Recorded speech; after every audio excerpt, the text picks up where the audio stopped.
Good morning, students. Earlier we have discussed about seals, script and weights in Harappan civilization. Today we will discuss about the topic ancient authority in Harappan civilization. Students,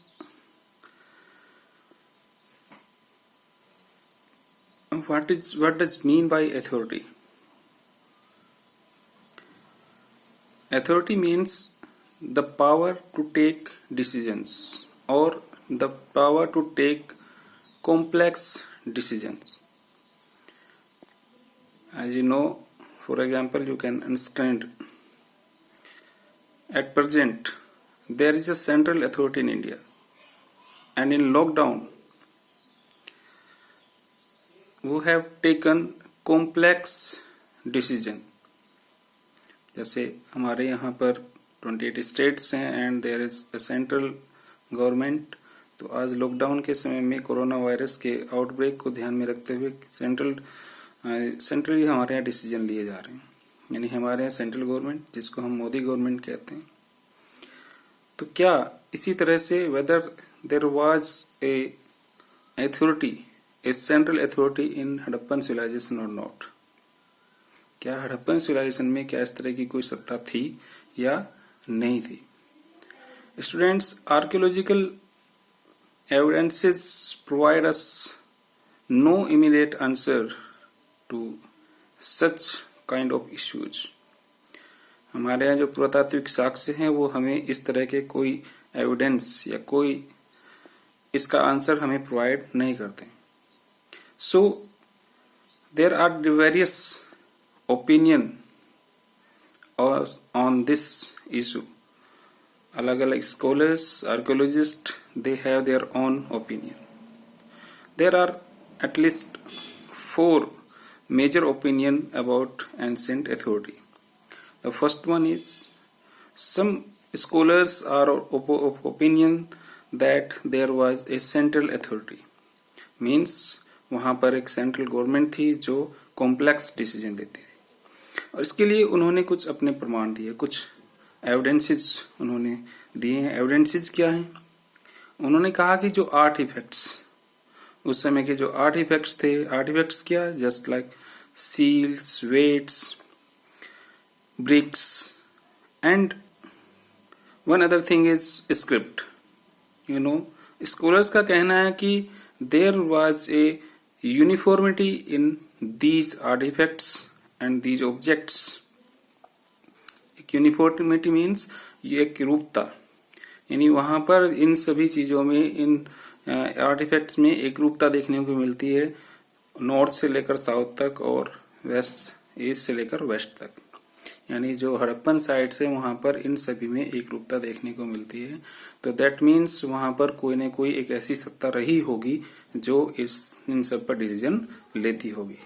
weights यानी एक precise system of measurement वहां पर था. तो कहीं ना कहीं सभी साइट्स पर ऐसा देखने को मिलता है. दूसरा, सेटलमेंट्स, यानी जो साइट्स का एस्टेब्लिशमेंट किया गया है, दे वर एस्टेब्लिश्ड स्ट्रेटेजिकली.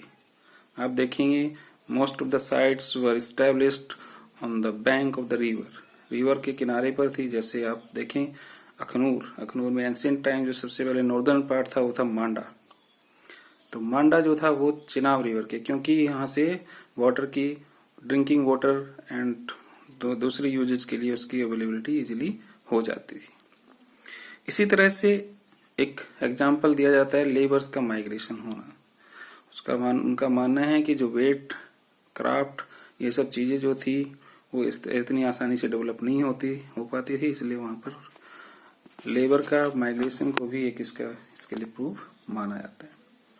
दूसरा, there are some scholars who are of opinion that there was a priest king in Harappan civilisation. Priest king means archaeologist और स्कॉलर्स ने पाया जिस तरह से मेसोपोटामियम सिविलाइजेशन में, क्योंकि मेसोपोटामियम जो टेक्स्ट है वो इस तरह के डिटेल्स और इस तरह की एविडेंसेस प्रोवाइड करते हैं कि वहां पर एक प्रीस्ट किंग होता था, यानी पुजारी राजा।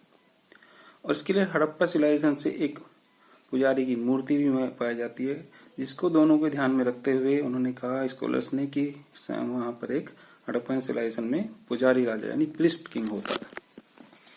एंड इसके लिए मोहनजोदाड़ो से उन्होंने एक पैलेस टाइप की स्ट्रक्चर मिली है, जिसको उन्होंने एविडेंस के रूप में लिया है। दूसरा, there are some scholars who have their opinion that there were no ruler. No ruler means all enjoyed equal status, यानी सभी जगह पर एक सभी लोग जो थे वो इक्वल स्टेटस को एंजॉय करते थे। And some scholars are of opinion that there was no single but several rulers, यानी कोई एक राजा ना होकर वहां पर बहुत सारे रूलर थे, यानी अलग अलग सिटीज में अलग अलग जो साइट्स हैं, मोहनजोदाड़ो, हड़प्पा, सभी जगह पर अपने अलग अलग रूलर्स होते थे। तो there are basically 4 major opinions और theories about the ancient authority. First one is central authority, whether there was a central authority. Second one, there was no ruler. And the third one is there was no single but several rulers. And last one is a priest king. ये 4 basically theories है जो हमें Harappan civilisation के दौरान हमें scholars के द्वारा उनका ओपिनियन इस पर रखा गया है। Basically the most authentic theory जो है वो है first one, that is there was a single ruler or a central authority which took decision on the complex issues. So students, these are the opinions about the central authority or the ancient authority in Harappan civilization. Thank you.